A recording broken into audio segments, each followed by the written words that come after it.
Matthieu chapitre 26, à partir du verset 14, verset 16, et ce soir notre méditation.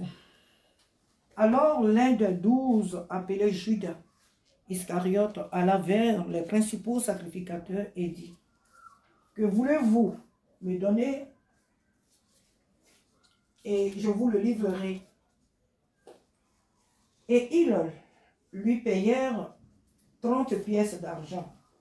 Depuis ce moment, il cherchait une occasion favorable pour livrer Jésus. Amen.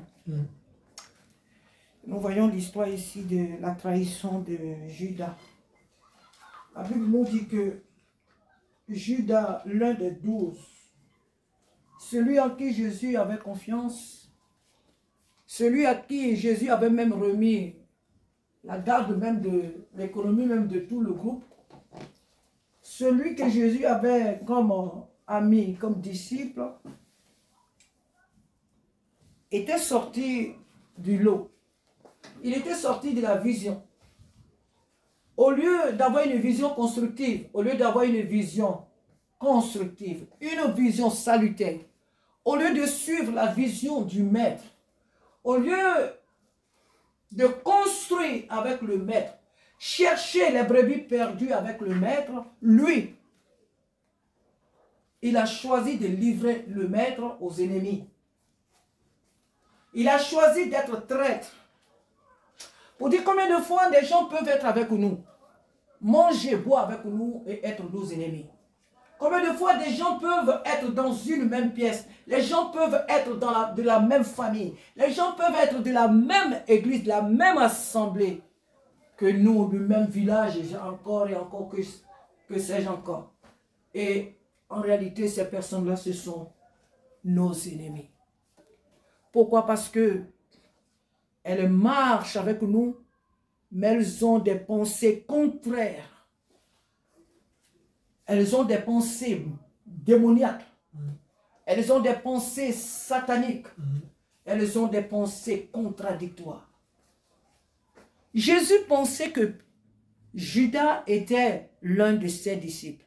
Et que Jésus, lui étant le maître, ce Judas était son disciple. Et qui dit disciple veut dire maître. Qui dit maître veut dire disciple. Jésus étant le maître, il avait des disciples. Et tout disciple est appelé à respecter son maître, à faire comme son maître.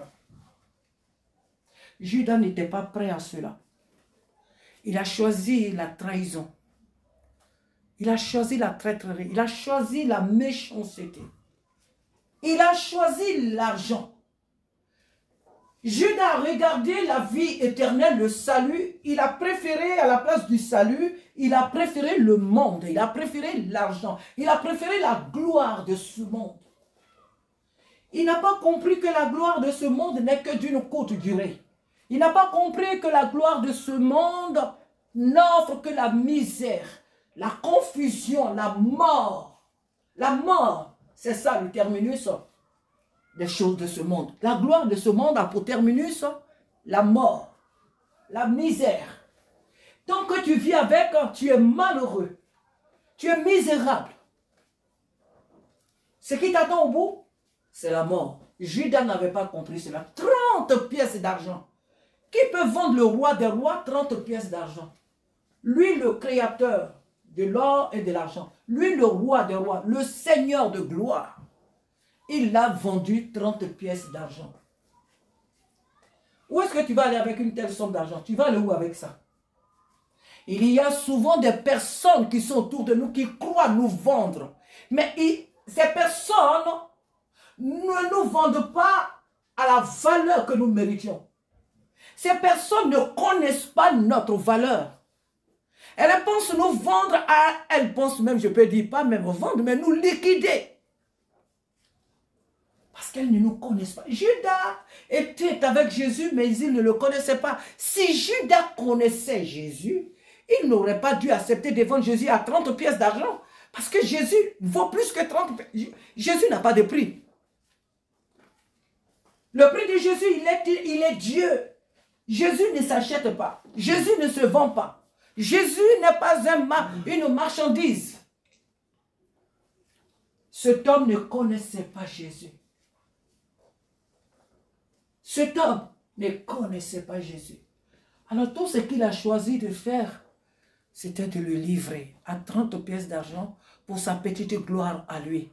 Avait-il des factures à payer? Avait-il des enfants à mettre à l'école? Avait-il des besoins quelconques? Pouvait-il pas dire à son maître que j'ai besoin d'argent pour telle ou telle chose? Avait-il besoin de prendre ce chemin de la mort éternelle? Avait-il besoin de prendre ce couloir de la confusion? Qu'avait-il demandé à Jésus? Et lui avait-il refusé? Qu'avait-il demandé à Jésus? Qu'avait-il demandé à Jésus? Avait-il un jour dit à Jésus, donne-moi de l'argent? Il avait refusé. C'est lui qui tenait même la bourse. Et la Bible nous dit que Judas volait même dans la bourse. 30 pièces d'argent. Il a livré Jésus pour 30 pièces d'argent. C'est malheureux. C'est vraiment malheureux. Ce soir, nous devons savoir que la trahison pour quelqu'un de très valeureux coûtera beaucoup plus cher à ceux qui s'engagent dans cette démarche. Vendre un enfant de Dieu, vouloir vendre un enfant de Dieu, vouloir livrer son frère, vouloir livrer sa mère, vouloir livrer son père, vouloir livrer son pasteur, vouloir livrer son aîné, vouloir livrer ses enfants, vouloir livrer ses amis, vouloir livrer même de simples connaissances. Chercher à livrer des gens, il y a un grand prix à payer. Parce que tout le monde n'est pas livrable. Tout le monde n'est pas à être livré. Parce qu'il y a des personnes qui ont été déjà rachetées par Jésus. L'humanité a été déjà rachetée par Jésus. Comme les païens, eux, ils ne savent pas, ils n'ont pas encore accepté Jésus, donc eux, ils ne le savent. Mais pour nous qui sommes au courant de notre identité, nous ne sommes pas achetables. Nous ne sommes pas vendables. Pour nous qui avons déjà accepté Jésus, personne ne peut nous vendre. Parce que Christ nous a déjà racheté un grand prix. Nous valons plus que 30 pièces d'argent. Nous valons plus que tout l'or et l'argent de ce monde. Nous avons un grand prix aux yeux de Dieu. C'est pourquoi ce soir que le Seigneur nous aide à être réellement attachés à Jésus-Christ et à ne pas chercher à se livrer les uns les autres. Il y a plusieurs façons de se livrer. Il y a plusieurs façons de livrer son frère, de livrer sa soeur. Par les calomnies, les médisances, les faux témoignages, la jalousie, l'hypocrisie, beaucoup de choses. Judas, n'avait-il pas une place réelle auprès de Jésus? Est-ce pas un esprit de jalousie? Parce qu'on sait que les Pierres étaient, Pierre, Jean, Jacques, étaient plus proches de Jésus. Est-ce pour cette raison qu'il s'est senti frustré, il s'est senti mis à l'écart, il s'est senti, non, son cœur, son intérieur était mauvais. Il était parmi les 12 disciples. Comment se sentait-il? D'où lui est venue cette pensée de livrer Jésus? Que cherchait-il? Que n'avait-il pas?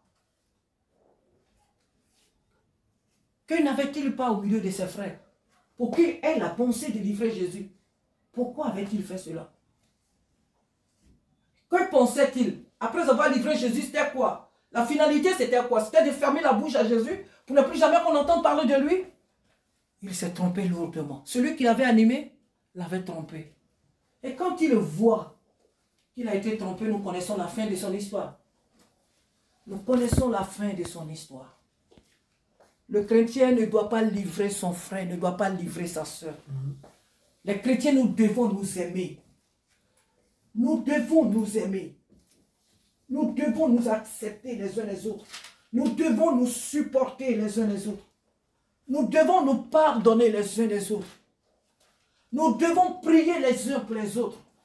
Nous ne devons pas nous livrer à ce monde. Nous ne devons pas livrer nos frères à ce monde. Parce que nous voyons un homme de Dieu qui a fait quelque chose qui n'est pas bien. Nous sommes les premiers à venir sur les réseaux sociaux pour les dénigrer. Lorsque nous sortons d'une église, c'est nous qui sommes dans cette église et qui voyons tous les défauts de l'homme de Dieu. Et lorsque nous y sortons, au lieu de partir tranquillement, qu'est-ce qu'on fait? On se met sur les réseaux sociaux et on encourage les autres à sortir de là. On critique ce pasteur, on critique ce guide, cette guide. Donc, on critique. Oui, j'étais dans l'église. Oui, c'était comme ça. Oui, c'était comme ça. Oui, c'était comme ça. Ce n'est pas bien. Ce n'est pas bien. Ça voit un esprit de Judas. Ça voit un esprit de Judas Iscariote. Ça voit un esprit de traîtrerie. Et ça, Dieu n'aime pas les traîtres. Parce que notre Dieu est un Dieu fidèle. Son nom est fidèle. Dieu est fidèle et il désire que nous soyons fidèles. Quand tu quittes une assemblée, si tu as la conviction que dans cette assemblée, ce n'est pas là que Dieu t'a appelé pour le servir. Si tu es convaincu que Dieu t'a dit de sortir de là parce que les choses qui se font là ne sont pas de sa parole et que tu sors de là, tu n'as pas à blâmer, tu n'as pas à exposer, tu n'as pas... La Bible ne nous a pas enseigné cela. La Bible nous dit que lorsque ton frère ou ta soeur t'a fait quelque chose, va vers lui, discute avec lui. Dieu ne dit pas que du premier coup, va mettre la personne sur la place publique. Dieu n'a jamais dit ça. Si Jésus nous exposait, qui de nous allait s'arrêter même sur la chair pour prêcher? Parce que nous tous, nous avons des carences, nous tous, nous avons des faiblesses, nous avons des manquements, nous avons des secrets aux yeux des hommes. Les hommes ne savent pas notre secret. Dieu seul voit dans notre intimité. Si Dieu devait nous exposer, nous tous, personne n'allait lever la tête comme ça pour dire que je suis un enfant de Dieu. Nous avons tous des faiblesses, des manquements. Nous n'avons pas à nous exposer les uns les autres. Nous avons tous des combats. Et c'est pourquoi la parole de Dieu est que celui qui croit être debout, prenez garde de tomber. Prenez garde de se retrouver à terre. Si tu crois que dans ta marche avec le Seigneur, tu es debout, prends garde. Prends garde. Prends garde. Prends garde à ne point tomber. Que les faibles supportent que les forts supportent les faibles. On a tellement de sujets de prière que quand je regarde sur les réseaux sociaux, les gens passent leur temps à dénigrer tel pasteur, telle personne, ça me fait mal. Quand je réalise que là-bas au Maghreb, nos frères sont persécutés. Nos frères, nos soeurs sont persécutés à cause de l'évangile. Des gens sont menacés d'être exécutés à cause de Jésus-Christ.